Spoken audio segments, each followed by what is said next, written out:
Club ফুটবলের প্রাক-প্রাথমিক লিগে এল ক্লাসিকোতে রাতে মুখোমুখি হয়েছিল বার্সেলোনা এবং রিয়াল মাদ্রিদ। বার্সেলোনা এবং রিয়াল মাদ্রিদের ম্যাচটি অত্যন্ত জমজমাট হয়েছিল এবং জমজমাট এবং প্রতিদ্বন্দ্বী ম্যাচ হয়েছে, যে ম্যাচে গোল হয়েছে মোট 3টি এবং এই 3টি গোলের মাধ্যমে ম্যাচ জমজমাট হয়ে যায়। ম্যাচের আগে থেকেই দুই দল এই ম্যাচটা জয়ের জন্য প্রত্যাশী ছিল এবং সেই হিসেবে বার্সেলোনা রিয়াল মাদ্রিদকে 2-1 গোলের ব্যবধানে হারিয়ে প্রাথমিক এই লিগে অত্যন্ত সুন্দর একটি প্রস্তুতি সেরেছে। এটি একটি প্রস্তুতি বা প্রীতি ম্যাচ ছিল, সেই প্রীতি ম্যাচটিতে সুন্দরভাবে জয় নিয়েছে বার্সা। অপরদিকে এই ম্যাচ হেরে প্রাথমিক যে প্রস্তুতি সেই প্রস্তুতি নিয়েছে রিয়াল এবং বার্সার এই ম্যাচটি অত্যন্ত জমজমাট হয়েছে।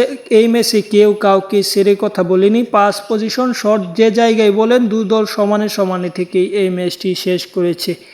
ফুটবলের যত খেলাধুলার খবর আছে পেতে চ্যানেল সাবস্ক্রাইব করে রাখুন।